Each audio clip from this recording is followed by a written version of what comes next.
यही दोनों थी क्या? नेता बन रही थी ना, नेता बन रही थी ना तू, नेता बन रही थी ना, नेता बन रही थी ना। कंप्लेंट कर, रिटर्न में कंप्लेंट कर, रिटर्न में कर। यही वो शब्द हैं जो अब सोशल मीडिया पर वायरल हो रहे एक वीडियो में सुनाई दे रहे हैं। आरोप है कि देश की राजधानी दिल्ली में मॉरिस नगर थाने के अंदर पुलिस कर्मियों की मौजूदगी के दौरान आयशा की दो महिला नेताओं अंजलि और नेहा के साथ मां बहन की गालियां दी गई और उन्हें अपमानजनक तरीके से कपड़े निकालने तक को कहा गया। अगर ये आरोप सही साबित होते हैं तो सवाल सिर्फ छात्र राजनीति का नहीं रहा, बल्कि कानून व्यवस्था और महिलाओं की सुरक्षा का भी है। वीडियो में लगाए गए आरोप दिल्ली पुलिस की भूमिका पर भी गंभीर सवाल खड़े करते हैं। दावा किया जा रहा है कि पुलिस के सामने ही सारे हदें पार हो गए, लेकिन हालात को काबू करने में सख्ती नजर नहीं आई। एक वीडियो भी इस पूरी घटना का वायरल हो गया। इस वीडियो को शेयर करते हुए आम आदमी पार्टी के नेता संजय सिंह ने तीखी प्रतिक्रिया दी और इसे शर्मसार करने वाली घटना बताया। उन्होंने पूछा कि अगर थाने के भीतर ही महिलाओं के साथ इस तरीके का व्यवहार हो तो आम नागरिक की सुरक्षा का क्या होगा। हालांकि दिल्ली पुलिस की ओर से अब तक इन आरोपों पर विस्तृत आधिकारिक बयान सामने नहीं आया। नमस्कार, जय हिंद साथियों। देश की राजधानी दिल्ली, जहां पर महामहिम राष्ट्रपति रहती हैं, जहां देश के माननीय प्रधानमंत्री जी रहते हैं, हमारे आदरणीय गृह मंत्री जी रहते हैं और दिल्ली की सुरक्षा प्रधानमंत्री और गृह मंत्री के जिम्मे है। उस राजधानी दिल्ली के अंदर दिल्ली विश्वविद्यालय में पहले तो इरफान हबीब जी के ऊपर पानी फेंका जाता है, जिसकी पूरे चारों तरफ आलोचना होती है। उनके ऊपर पानी फेंका जाता है, पत्थर फेंका जाता है। लेकिन उससे भी ज्यादा शर्मनाक क्या हुआ, उससे भी ज्यादा शर्मनाक ये हुआ कि थाने के अंदर नेहा और अंजलि नाम की जो आयशा की नेता है, महिला नेता है, उन लोगों को मां की गाली देते हुए पुलिस वालों के सामने ये कहा जा रहा है कपड़े उतार, कपड़े उतार लेके थे। ये हो रहा है देश की राजधानी दिल्ली में। मोदी जी, ये आपका बेटी बचाओ बेटी पढ़ाओ का नारा है।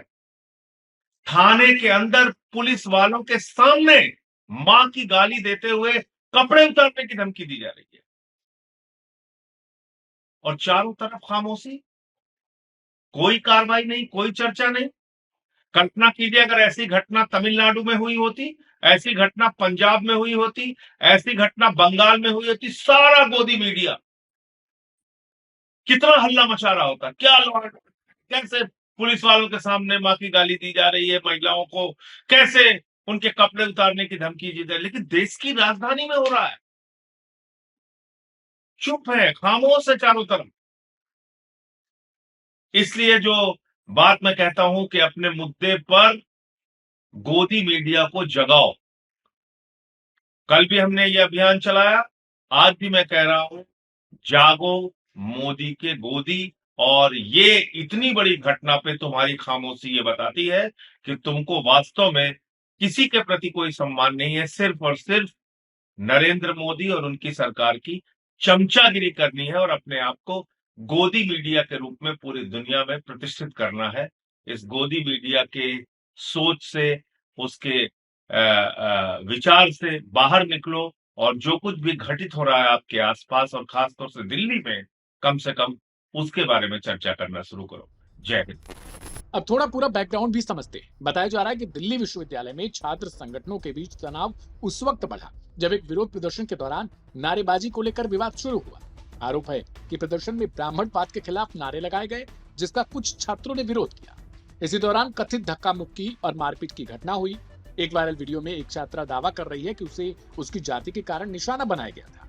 वहीं आयशा का कहना है कि उनके यूनिट की सेक्रेटरी अंजलि पर हमला हुआ था और एक यूट्यूबर भी इस मारपीट में घायल हुआ। मामला बढ़ते बढ़ते मॉरिस नगर थाने तक पहुंचा, जहां दोनों पक्षों के समर्थक इकट्ठा हो गए। थाने के बाहर नारेबाजी, आरोप प्रत्यारोप और गंदी भद्दी गालियां, तनाव की स्थिति बढ़ती चली गई। इसी बीच थाने के अंदर कथित अभद्र टिप्पणी और धमकी का वीडियो सामने आ गया, जिसने पूरे विवाद को और भड़का दिया। फिलहाल सच क्या है, यह जांच के बाद ही स्पष्ट होगा, लेकिन सोशल मीडिया पर वायरल वीडियो और राजनीतिक प्रतिक्रियाओं ने मामले को बेहद संवेदनशील बना दिया है। सबसे बड़ा सवाल यह है, क्या निष्पक्ष जांच होगी? क्या पुलिस अपनी भूमिका स्पष्ट करेगी? और क्या दोषियों पर कार्रवाई होगी, चाहे वे किसी भी संगठन से जुड़े हों? इस वीडियो के वायरल होने के बाद भी कई तरीके के सवाल खड़े हो रहे हैं। क्या पुलिस मूक दर्शक बनकर जब तक इस घटना को देखती रही?